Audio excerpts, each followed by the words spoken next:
Salut mec, dans cette petite vidéo on va parler calmement, c'est-à-dire que je vais juste me poser devant cette caméra, je vais pas mettre d'image, je vais rien faire, juste te parler.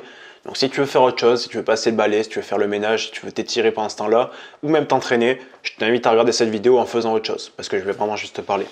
Donc dans cette vidéo je vais t'expliquer les leçons que j'ai apprises en tant que skinny fat, en tant qu'ancien skinny fat. Parce qu'il faut savoir que j'ai perdu énormément de masse grasse et j'ai pris pas mal de masse musculaire.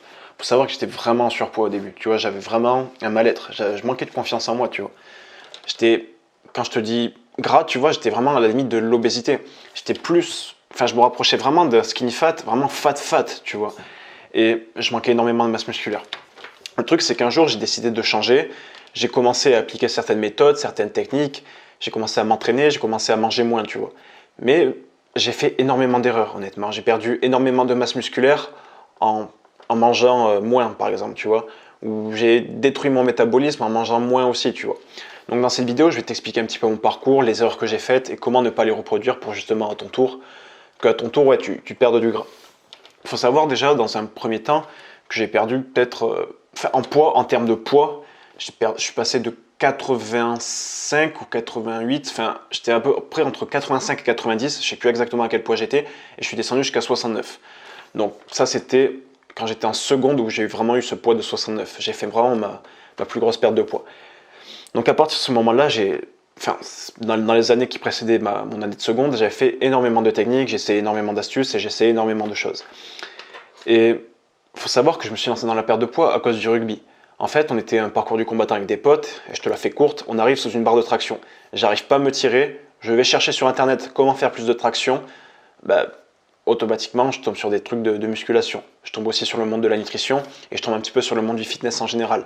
Et c'est à ce moment-là que vraiment ça me plaît vraiment, ça commence à me passionner. Et tout ça, c'était quand j'étais en 5e, 4e, tu vois, j'étais vraiment assez jeune encore.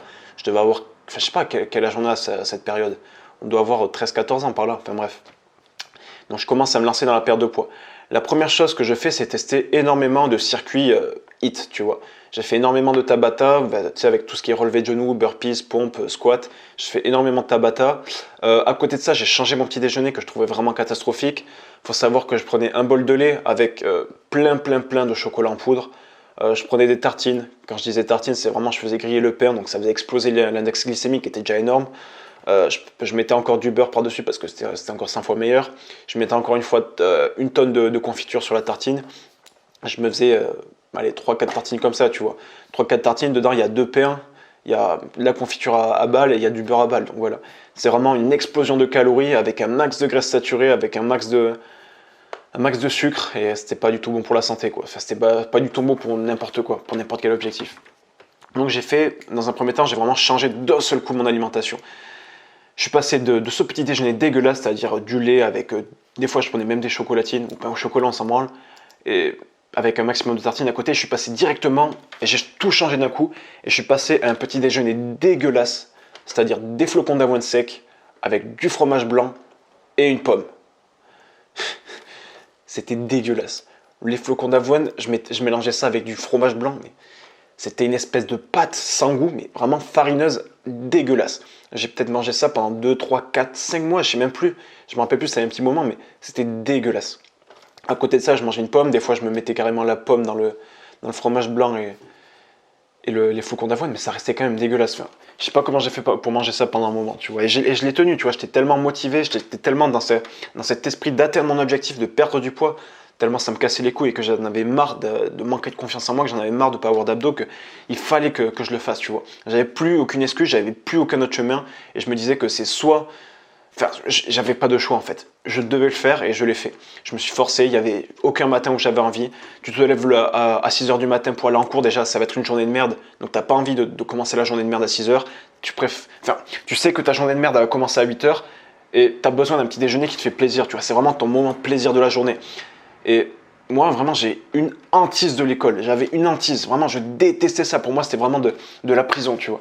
Et le fait de commencer par un truc que j'aimais pas, pour enchaîner après sur une journée que j'aimais pas, c'était juste horrible. Enfin bref, j'ai fait énormément d'efforts, j'ai fait énormément de sacrifices. Ça a payé. J'ai vu mes abdos après peut-être, je sais pas, j'ai perdu énormément de poids. Je sais plus en fait, j'ai pas calculé le temps.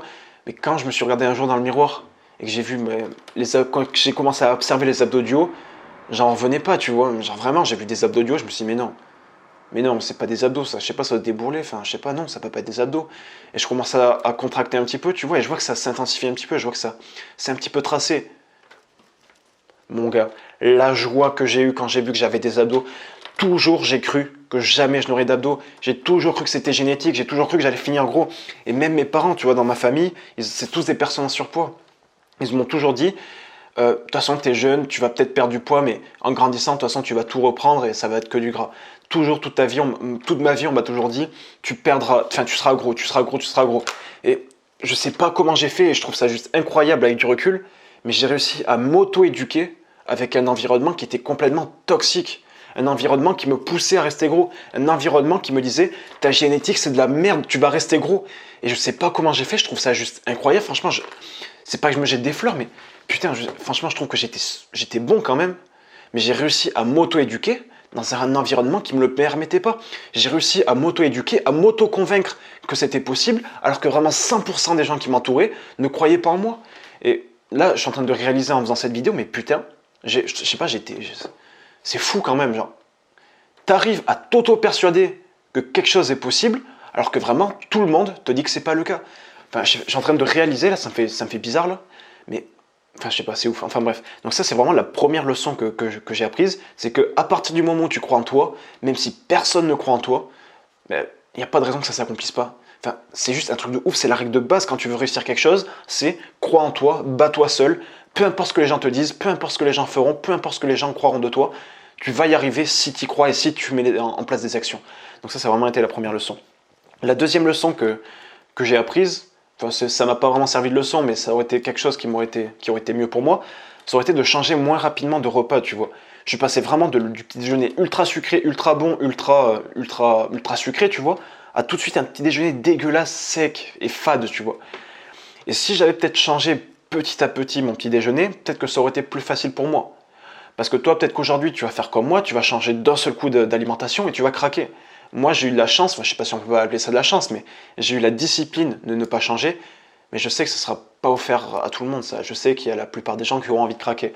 Donc, c'est une leçon pour toi. Pour ma part, ça ne m'a pas trop servi de leçon vu que j'ai quand même réussi. Mais pour toi, qui suit cette vidéo, qui suit mes vidéos, je t'invite vraiment à y aller progressivement.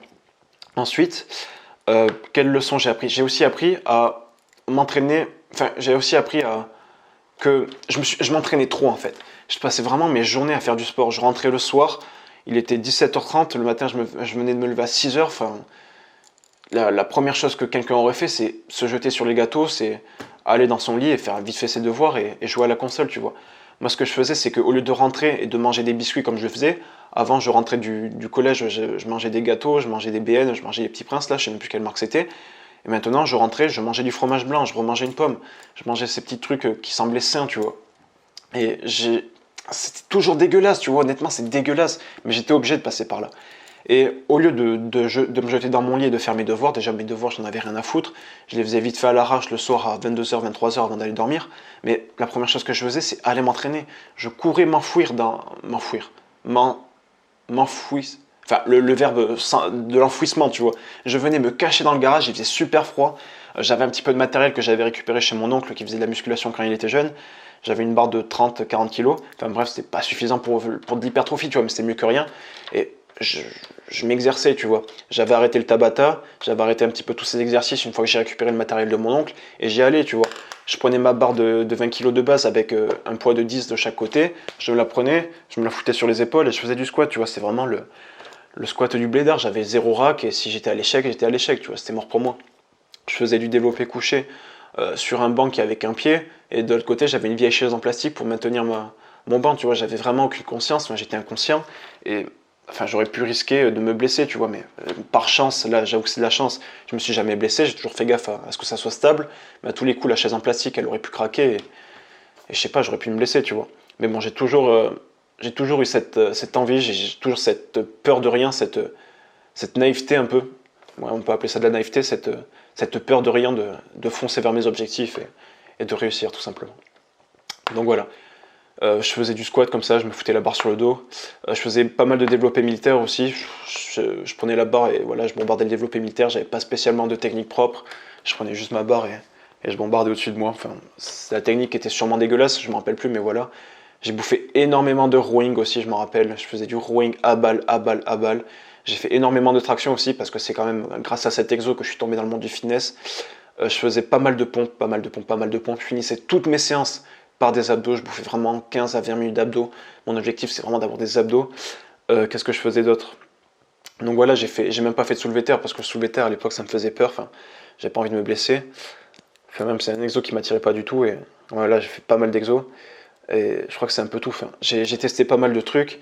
J'ai testé pas mal d'autres exos comme le curl, comme les extensions triceps. J'avais également un banc que mon père m'avait ramené d'une déchetterie. Enfin, c'est pas une déchetterie, mais c'est un banc qui était voué à aller à la déchetterie. C'est un banc tout rouillé. Enfin, tu tirais, des fois ça bloquait, puis d'un seul coup ça se débloquait. Enfin, c'était complètement dangereux, pareil. J'ai pu faire pas mal de tirage vertical avec ce banc éclaté. J'ai pu faire pas mal de leg extension. Qu'est-ce que je pouvais faire d'autre? Je pouvais faire également du développé couché sur ce banc.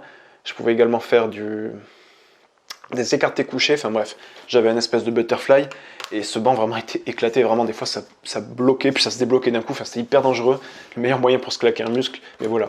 D'ailleurs ce banc il est encore là, si je rentre quand je rentrerai chez mes parents, je vous le ferai en story Instagram, je vous montrerai à quel point il était éclaté. Donc voilà, ça c'était l'entraînement. Si je devais apprendre une leçon, retenir une leçon de ces entraînements, c'est essayer et encore essayer des exos et surtout travailler sa technique. Moi, ce que j'ai fait, c'est vraiment essayer de monter la charge le plus rapidement possible et d'atteindre la charge maximale que je pouvais atteindre. Si je dis pas de bêtises, je pouvais monter jusqu'à 63 kg en mettant tous les disques que j'avais, ou 63,5, un truc comme ça. Et je faisais tout pour arriver à 63,5 sur tous les exos. Vraiment, je bombardais la charge, je faisais pas spécialement attention à la technique. Donc j'ai eu la chance de ne jamais me blesser.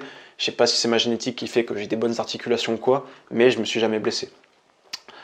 Donc voilà, ça a été toujours un entraînement, enfin ça me faisait plaisir de m'entraîner, tu vois, enfin c'est toujours dans le froid, c'est toujours dans la souffrance, enfin la barre elle était tellement gelée que quand tu l'as chopée, tu avais les doigts complètement gelés, le bout de doigt tu les sentais plus, la barre elle brûlait tellement elle était froide, les disques de fonte, à peine ça, tu le faisais, des fois je me souvenais, je me faisais tomber des disques sur les doigts ou sur les pieds, ça faisait mal, surtout qu'il faisait super froid, enfin, quand j'y repense, tu vois, ça me donne de la nostalgie, tu vois, parce qu'avant de faire cette vidéo, j'ai pas du tout repensé. Enfin, là, je suis en train de dérouler mes pensées devant cette caméra, mais c'était ouf quand même comme façon de s'entraîner. Enfin, c'était vraiment dans le froid, dans la galère et tout. Et puis même quand arrivait l'été, en été, il faisait super chaud, j'étais dans le garage, je transpirais, vraiment, je faisais un truc, je transpirais. Je m'entraînais avec mon short de rugby, juste ça, torse nu. Et qu'est-ce que c'était galère de s'entraîner. J'avais les barres qui brûlaient, qui étaient super chaudes. Enfin, entre l'hiver et l'été, c'était vraiment des galères, mais j'ai jamais abandonné. Je sais pas d'où sort cette discipline de fer que j'ai eue. C'est sûrement que j'ai travaillé inconsciemment, j'avais des gros objectifs, je m'y suis tenu.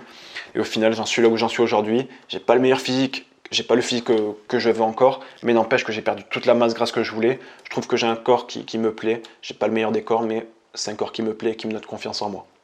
Donc voilà. Ça, c'est la leçon que j'ai apprise, c'est que j'ai pas de leçon spécialement à te donner sur ce que je viens de te raconter, mais c'est à toi d'en tirer les leçons que tu veux, tu vois. J'ai jamais rien lâché, je me suis toujours battu, peu importe les conditions. J'avais 10 000 excuses pour arrêter, je pouvais dire ok, il faisait trop froid, ok, il faisait trop chaud, ok, ce soir je suis fatigué, en plus j'ai des devoirs à faire, je vais pas m'entraîner, ok, là je suis en sèche, donc, enfin, en fait j'étais en sèche, donc je pouvais me dire ok, j'ai pas trop d'énergie, du coup j'ai pas spécialement envie de m'entraîner, allez, un petit jour de repos, ça fait pas mal, tu vois. Bon, au final, voilà, j'ai jamais trouvé d'excuses. J'ai dû louper peut-être 2 ou 3 séances parce que j'avais vraiment pas du tout envie. Mais sur 1 ou 2 ans, je sais plus combien de temps je me suis entraîné, mais c'est rien du tout quoi.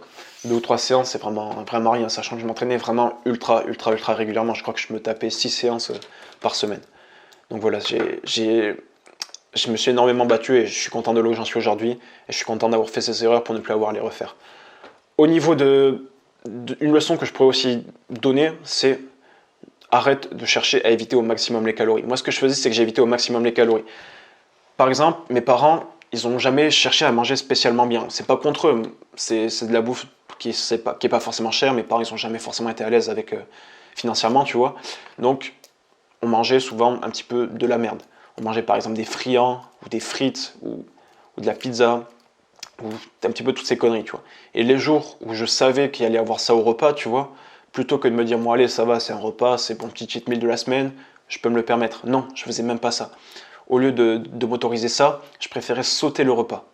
Et finalement, aujourd'hui, je me rends compte avec le recul que j'aurais mieux fait d'aller à table, d'en manger une petite partie, histoire d'avoir un petit apport en calories, même si à côté, les nutriments n'étaient pas optimisés, j'aurais quand même un apport en calories et ça m'aurait évité d'avoir un déficit calorique extrême de peut-être 50%, tu vois. Donc voilà. Après, il faut savoir aussi que je me suis énormément battu par rapport au repas que j'avais à la cantine. À la cantine, enfin, je passais quand même un quart de mes repas à la cantine. Enfin, il y avait quand même la moitié de mes calories qui se passaient hors de chez moi. Donc, j'avais des repas de merde et je pouvais rien y faire. Tu vois, j'étais obligé de manger ce qu'il y avait. Et puis, pareil, je rentrais le soir, j'avais aucun contrôle sur mon alimentation, à part sur le petit déjeuner, à part sur le goûter, je pouvais rien contrôler. Et encore, je me faisais défoncer la gueule quand je mangeais plus de 2 ou 3 fromages blancs, tu vois. J'avais un apport en protéines trop faible, j'avais un apport en lipides trop faible, et enfin, c'est des erreurs que j'ai faites. Donc voilà, aussi également une leçon que tu dois apprendre en plus de ne pas éviter les calories. Il faut surtout pas éviter les calories, faut bien compter. C'est une leçon que tu dois apprendre en plus, c'est de manger suffisamment de calories. Je me suis toujours battu pour manger un maximum de calories. J'essaie de manger du fromage, j'essaie de trouver les calories dans le fromage blanc. J'essaie de trouver les protéines, pardon. J'essaie de trouver les protéines dans le fromage blanc, dans tout ce que je pouvais trouver. Enfin, dans la viande, j'essaie de me resservir un maximum de fois de la viande. Quand j'avais pas assez de viande dans le repas, j'essaie de manger un maximum de fromage blanc. J'ai jamais eu le bon quota de protéines en une journée, mais j'essaie toujours d'en manger un maximum, de me taper un maximum de fromage blanc. Et je me rappelle toujours des 11,2 grammes de protéines qu'il y avait dans le fromage blanc. Je le comptais vraiment, je sais même pas pourquoi je comptais alors que j'en avais jamais assez. Mais je me souviens que pour 100 grammes de fromage blanc, c'est-à-dire le pot de fromage blanc, j'avais 11,2 grammes. Et donc il y avait des journées où je mangeais jusqu'à 10 à 15 fromages blancs. Enfin, c'était juste colossal. Et forcément, 10 à 15 fromages blancs, tu arrives sur du 150 grammes de protéines. C'est déjà pas mal, c'était des taux qui me correspondaient. Mais c'était énormément de caséine, forcément, parce que les protéines du fromage et du fromage blanc, c'est pas des protéines forcément rapidement assimilables. Donc voilà.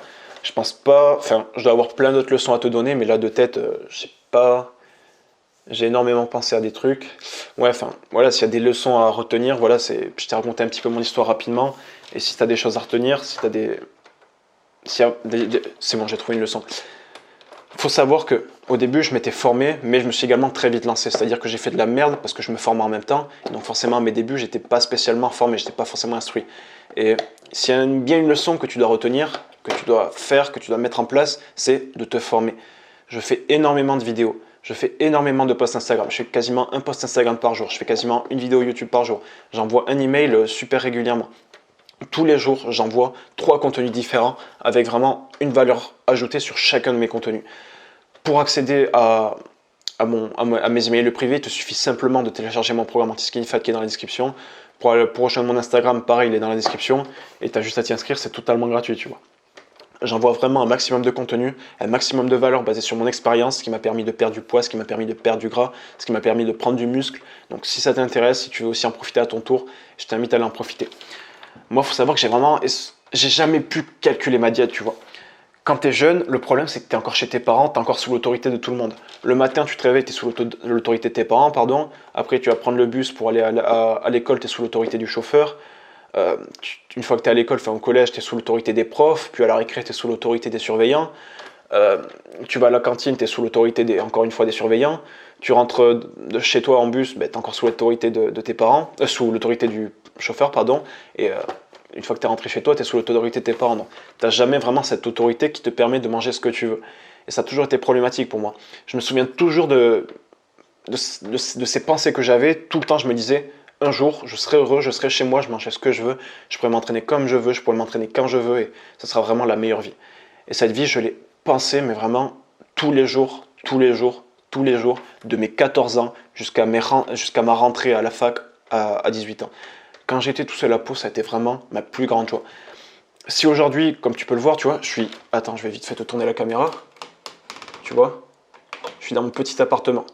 Dans ce petit appartement, ça fait 1 mois et demi que j'y suis. Enfin, ça va bientôt faire 1 mois et demi que j'y suis confiné. C'est tout petit, comme tu peux le voir. Et pourtant, j'aurais pu choisir d'aller chez mes parents. Il fait chaud, j'aurais pu profiter de la piscine, j'aurais pu profiter d'eux, j'aurais pu profiter de la famille, quoi. Mais pourquoi je ne l'ai pas fait? Tout simplement parce que ici, je n'ai l'autorité de personne. J'ai subi pendant 18 ans l'autorité, quelque chose que je déteste. Pendant 18 ans, j'ai pas pu me nourrir comme je veux, j'ai pas pu m'entraîner comme je veux. Ici, je fais ce que je veux, je sors quand je veux, je fais ce que je veux. J'ai aucune autorité et ça fait plaisir. Je veux manger, je peux manger. Je veux manger telle chose, je mange telle chose. Je veux manger autre chose, je mange autre chose. Quand j'étais chez mes parents, c'était pas du tout ça. S'il y avait de la malbouffe, il y avait de la malbouffe, point. S'il y avait quelque chose que j'aimais pas, je mangeais quelque chose que j'aimais pas, point. Et ça s'arrêtait là. Et le problème, c'est que toujours mes parents m'imposaient de manger ce que eux mangeaient. Et sauf que c'est loin, loin, loin d'être optimal ce que eux faisaient pour perdre du poids et pour prendre du muscle. Donc voilà, maintenant que je suis dans mon appartement, j'ai totalement appris à me nourrir correctement. J'ai totalement appris à manger correctement, j'ai totalement appris à prendre de la masse musculaire. Depuis que je suis ici tout seul, j'ai vraiment une progression exponentielle en musculation. Je suis passé vraiment de... Je sais plus à combien j'étais quand je suis arrivé ici, je crois que j'étais à 79 kg ou à 82 par là. Actuellement, je suis à 86 kg. Je suis en train de faire une petite sèche pour essayer de redescendre à 83-84 sec. Tu vois, ça m'aura permis de prendre 2 kg de muscle en 8 mois. Ce qui est quand même vraiment, vraiment, vraiment pas mal. Bon, là, c'est assez compliqué de prendre du muscle vu qu'on est confiné, j'ai que des élastiques, j'ai que des haltères, etc., etc. Mais ça n'empêche que ici, je suis bien, je suis sous l'autorité de personne. Je peux me former tranquillement, je peux faire un petit peu ce que je veux de mes journées. Et franchement, ça me fait du bien, quoi. Cette vidéo, elle était vraiment pas facile à faire pour moi. Cette vidéo, elle a vraiment été dure, elle a vraiment été pas évidente. J'ai fouillé dans mes pensées. Et voilà, j'ai vraiment galéré à vraiment retrouver je sais pas comment te dire, mais voilà, cette vidéo elle n'a pas été facile à faire pour moi et je te souhaite juste d'avoir un meilleur trajet que moi, un meilleur chemin que moi, de progresser plus vite que moi et d'avoir une meilleure évolution physique que moi. Donc voilà, je te souhaite une bonne journée, à demain mec, c'était Théo, ciao ciao.